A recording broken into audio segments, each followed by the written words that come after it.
নমস্কার বন্ধুরা, ডলি রন্ধনশালায় সবাইকে স্বাগত। আর আজকে তোমাদের সাথে শেয়ার করব আমি একটা নিরামিষ ঢেঁড়সের দুর্দান্ত রেসিপি। ঢেঁড়সের এই রেসিপিটা এতটাই টেস্টি হয় যে ভাত রুটি যেটা দিয়েই খাও না কেন কম পড়ে যাবে। আর যখন তোমরা বানাবে তখন অবশ্যই একটু বেশি পরিমাণে বানাবে, না হলে কিন্তু শেষের বেলা কম পড়বে। আমি এখানে বড় ঢেঁড়সগুলো দু টুকরো করে নিলাম আর ছোট ঢেঁড়সগুলো গোটাই রেখে দিলাম। সমস্ত ঢেঁড়স কেটে নেওয়ার পরে আমি একটা প্লেটের মধ্যে তুলে নিলাম। এবারে তাহলে একটা মশলা বানিয়ে নেওয়া যাক। আমি এই মশলার জন্য এখানে নিয়ে নিলাম হাফ চামচ পরিমাণ কালো সর্ষে আর দিয়ে দেব হাফ চামচ পরিমাণ হলুদ সর্ষে। দুরকম সর্ষে দিয়ে মিশিয়ে রান্না করলে তাহলে রান্নার স্বাদটা বেশ ভালো হয়। আর এখানে দিয়ে দিলাম দুটো ঝালের জন্য কাঁচা লঙ্কা, দিয়ে দিলাম সামান্য পরিমাণ লবণ। ঝালের পরিমাণটা অবশ্যই নিজেদের মতন করে ব্যবহার করবে। আমি সর্ষেটা খুব ভালোভাবে বেটে নিয়েছি। প্রথমে আমি কড়াইয়ের মধ্যে পরিমাণ মতো তেল দিয়ে দিলাম। আমি এই রান্নাটা সাদা তেলে করছি, তোমরা কিন্তু চাইলে যে কোনো তেলেই করতে পারো। তেলটা খুব ভালোভাবে গরম করে নিয়ে আমি কেটে রাখা সমস্ত ঢেঁড়সগুলো দিয়ে দিলাম। এবার আমি ঢেঁড়সগুলোকে মিনিট 5-এর মতন একটু নাড়াচাড়া করে ভেজে নেব। ঢেঁড়স একটু প্রথমে নাড়াচাড়া করে ভেজে নিয়ে তারপরে লবণ দিলে তাহলে কিন্তু ভাজতে বেশ সুবিধা হয়। এখানে আমি স্বাদ মতো লবণ দিয়ে দিলাম আর দিয়ে দিলাম অল্প পরিমাণ হলুদ গুঁড়ো। এবার আমি লবণ আর হলুদ দিয়ে ঢেঁড়সগুলোকে খুব ভালোভাবে ভেজে নেব। ঢেঁড়সগুলো নাড়াচাড়া করে আমি খুব ভালোভাবে ভেজে নিয়েছি। এর থেকে আমি আর বেশি ভাজবো না। এবার আমি সমস্ত ঢেঁড়সগুলোকে কড়াই থেকে তুলে নেব।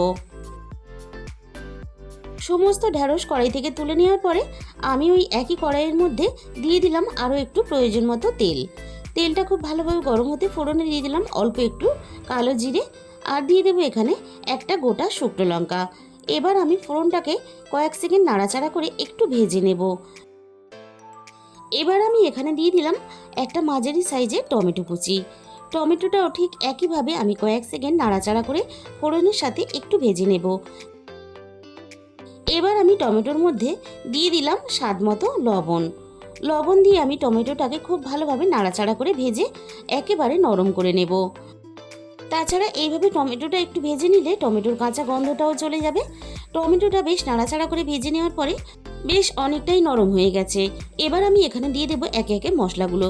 দিয়ে দিলাম হাফ চামচের একটু কম হলুদ গুঁড়ো আর হাফ চামচের একটু কম ঝাল লঙ্কার গুঁড়ো। আর দিয়ে দিলাম এখানে হাফ চামচের মতো জিরে গুঁড়ো আর হাফ চামচের মতো ধনে গুঁড়ো। এবার আমি সমস্ত মশলা একসাথে খুব ভালোভাবে নাড়াচাড়া করে কষিয়ে নেব। মশলাটা আমার এখানে খুব ভালোভাবে কষানো রেডি হয়ে গেছে। এবার আমি সর্ষে বাটাটা এখানে দিয়ে দিলাম। সর্ষে বাটাটা সব কিছুর সাথে খুব ভালোভাবে কয়েক সেকেন্ড নাড়াচাড়া করে আমি খুব ভালোভাবে মিশিয়ে নেব। তবে সর্ষে খুব বেশি কষাবে না, তাহলে তেতো হয়ে যেতে পারে। সর্ষেটা আমি কয়েক সেকেন্ড নাড়াচাড়া করে কষিয়ে নিয়ে এবার আমি এখানে দিয়ে দিলাম ভেজে রাখা সমস্ত ঢেঁড়সগুলো। এবার আমি ঢেঁড়সগুলো নাড়াচাড়া করে মশলার সাথে খুব ভালোভাবে মিশিয়ে দেব। আর ঢেঁড়সের এই রেসিপিটা যদি একদিনও বানানো না হয়ে থাকে তাহলে অবশ্যই একদিন হলেও তোমরা বানিয়ে দেখো। এইভাবে ঢেঁড়স বানালে অসাধারণ খেতে লাগে। ঢেঁড়সটা খুব ভালোভাবে আমি মিশিয়ে দিয়ে এখানে মিক্সির বাটি দেওয়া অল্প পরিমাণে একটু জল দিয়ে দিলাম। এবার আমি খুব ভালোভাবে মিশিয়ে দিয়ে ঢেঁড়সগুলো খুব ভালোভাবে সিদ্ধ হতে দেব। ঢেঁড়সগুলো খুব ভালোভাবে সিদ্ধ হতে থাক। আর একটা মশলা বানানোর জন্য আমি একটা হাতার মধ্যে 1.5 চামচ পরিমাণ কালো জিরে নিয়েছি। হাতাটা প্রথমে খুব ভালোভাবে গরম করে নেওয়ার পরে গ্যাসের আঁচটা কমিয়ে কয়েক সেকেন্ড নাড়াচাড়া করে কালো জিরেগুলো একটু ভেজে নেব। এবার আমি কালো জিরেগুলো খুব ভালোভাবে ঠান্ডা করে নিয়ে আমি একটা হামানদিস্তার মধ্যে নিয়ে নিয়েছি।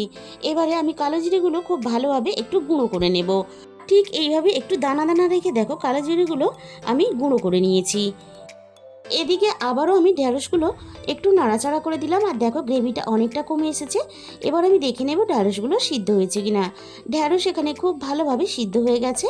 এবার আমি গুঁড়ো করা কালো জিরেটা দিয়ে দিলাম। বন্ধুরা, তোমরা হয়তো ঢেঁড়সের অনেক রকমের রেসিপি ট্রাই করে দেখেছো, অবশ্যই একবার হলেও এই রেসিপিটা ট্রাই করে দেখো।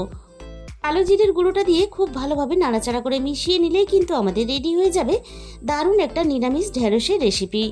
আর এরকম একটা গরম গরম ঢেঁড়সের রেসিপি থাকলে তাহলে কিন্তু আর অন্য কিছুই লাগবে না। তাহলে বন্ধুরা, আজকের রেসিপিটা ভালো লাগলে প্লিজ একটা ভিডিওতে লাইক করে দিও আর নিজেদের বন্ধুদের মধ্যে প্রচুর প্রচুর শেয়ার করে দিও। আর যে সমস্ত নতুন বন্ধুরা এখনও পর্যন্ত আমার চ্যানেলটাকে সাবস্ক্রাইব করোনি, চ্যানেলটাকে সাবস্ক্রাইব করে পাশে থাকা বেল আইকনটা অল করে দিও। তাহলে আমি যখনই কোনো নতুন রেসিপি আপলোড করব সবার আগে তোমার কাছে পৌঁছে যাবে। আর তোমাদের মূল্যবান সময় দিয়ে রেসিপিটা দেখার জন্য তোমাদের সবাইকে অসংখ্য ধন্যবাদ।